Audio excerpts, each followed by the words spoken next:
So hello guys, जैसा कि हमें पता है कि एक एस्पिरेंट को एक एग्ज़ाम क्लियर करने के लिए कितनी मेहनत करनी पड़ती है।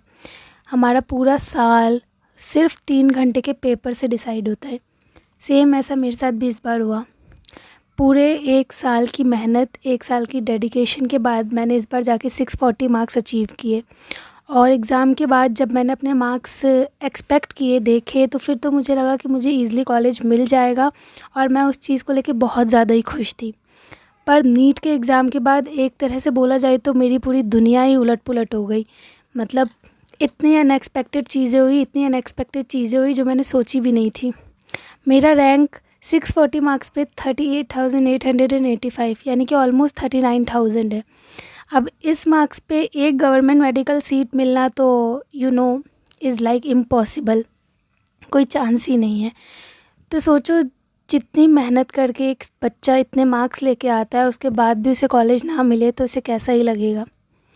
अब कितना भी रीनीट रीपब्लिश रिज़ल्ट कर लो, कुछ भी कर लो, उन सब में होने में कितना टाइम जाएगा। अब ऐसी सिचुएशन पे आके हमें रख दिया है कि हमें समझ ही नहीं आ रहा आगे क्या करें। दोबारा तैयारी करें या सब छोड़ दें, क्या करें, कोई होप ही नहीं दिखती आगे। अगर दोबारा तैयारी करने कोई बोल देता है ना, तो यार एक एस्पिरेंट जानता है कि वो 1 साल वो किस फेज़ में रह के गुजारता है। उसे समझ नहीं आता वो क्या करे, कैसे पढ़े, कितना ट्रॉमा, कितनी डिमोटिवेशन सब झेल के वो एक एग्ज़ाम क्लियर करता है। दोबारा ड्रॉप लेके दोबारा पढ़ने की हिम्मत जुटाना बहुत मुश्किल होता है। अब जैसे सब कह रहे हैं रीनीट, यार मुझे तो ये भी नहीं समझ आ रहा कि हमें रीनीट पे खुश होना चाहिए या नहीं। क्योंकि अगर नहीं होता है तो साफ साफ हमारे साथ मतलब अन्याय होगा। और अगर होता भी है रीनीट तो यार वो भी एक तरह से अन्याय हुआ। अगर नहीं होता है तो वो बच्चे आगे निकल जाएंगे जिनको फालतू के ग्रेस मार्क्स मिले। और अगर होता है तो यार हम लोगों अपने मेहनत से इतने मार्क्स लेके आए हैं। कभी कभी हार्ड वर्क किस्मत साथ देती है, कभी कभी नहीं देती।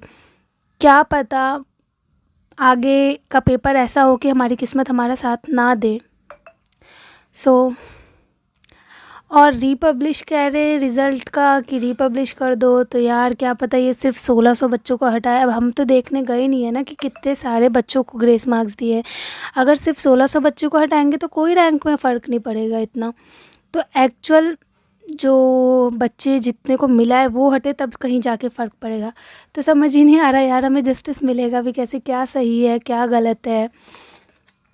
खैर वैसे तो हमारे पास वही यही ऑप्शंस है, इन्हीं को देखना चाहिए। लेकिन आगे करना क्या है, हमें ऐसे बॉर्डर लाइन पे लाके हमें खड़ा कर दिया है, कुछ समझ ही नहीं आ रहा। Let's see what happens next. तो मेरे जैसे जो और बच्चे हैं जो यही बॉर्डर लाइन पे अटके हैं, शेयर योर ओपिनियंस। मेरे साथ बताओ कि आप क्या सोच रहे हो, आपको क्या लगता है क्या होना चाहिए क्या नहीं होना चाहिए, आप क्या आगे करने वाले हो। Just share your opinions. Thank you.